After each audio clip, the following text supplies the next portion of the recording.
Scanlon. You and Ms. Dean, you're showing up.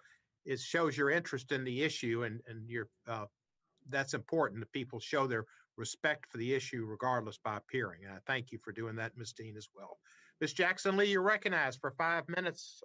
There are more or less. Mr. Chairman, thank you. And I add my appreciation to you as well as Congresswoman Scanlon and Dean and all of my colleagues who have come for this, as I indicated, very crucial hearing.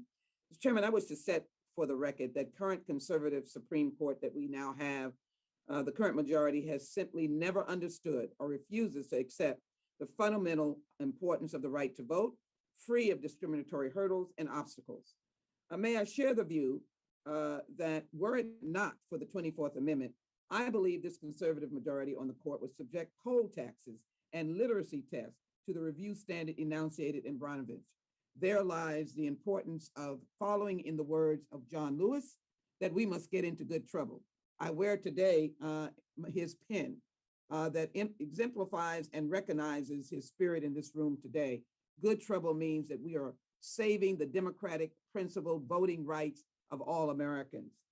With that in mind, let me, as I begin, simply acknowledge the brave men and women in Afghanistan, our military, who is doing the work of this nation in saving the lives of all of those who are now impacted. Thank them for their service and those who have served before.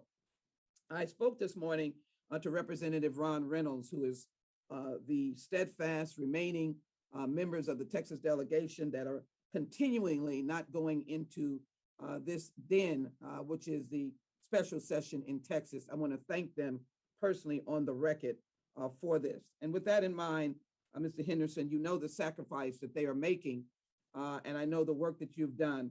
And so I want to just go right to the Shelby County opinion.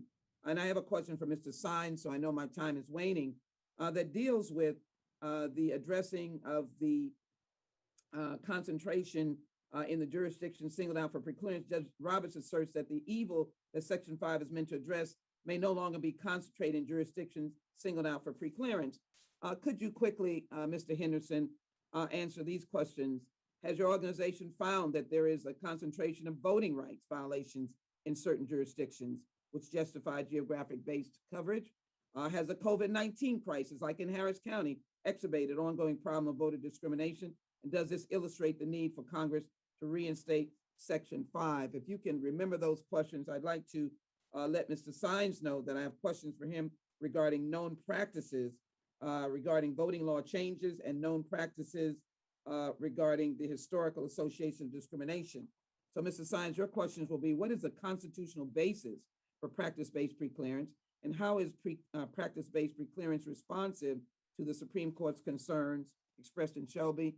And finally, as it relates to Section 2, this question of diminution of the vote, doesn't that negatively impact redistricting, which Texas is getting ready to go through, and how important after remedies are in with Section 2?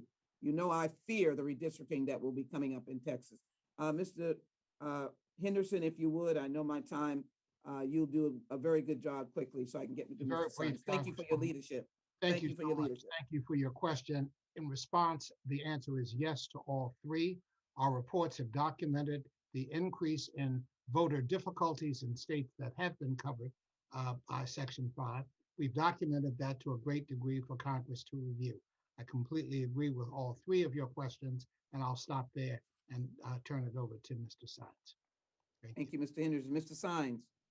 Thank you, Congressman. First of all, known practice coverage or practice-based coverage responds directly to the federalism and equal sovereignty concerns expressed in the Shelby County decision by ensuring that preclearance only applies to practices that have historically and in recent history been used to restrict the rights to vote of minority voters, particularly those who are growing in size and influence.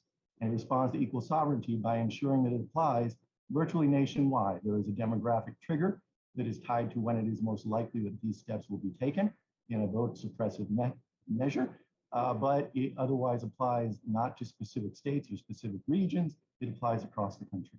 With regard to your second question, certainly I share your concerns about redistricting. That's why the vote dilution cause of action under Section 2 is so critical. It has, as you know, preserve the rights of Black and Latino voters time after time, decade after decade in the state of Texas and around the country.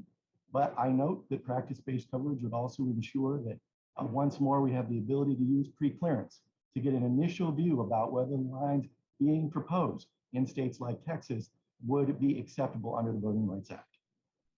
So then finally, the importance of fixing Section 5 and Section 2 because of Brownovich, how crucial is that?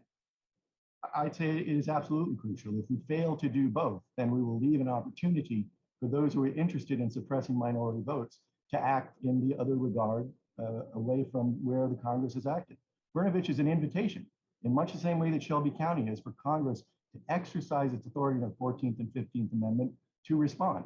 It is dealing with vote denial in a way the court hasn't previously, but very much like Mobile versus Bolden, this is an invitation for Congress to act and make clear what its intent is in the vote denial context, as it did in 1982 in response to Mobile versus Bolden, resulting in the Thornwood versus Jingles decision, as you know, Congressman.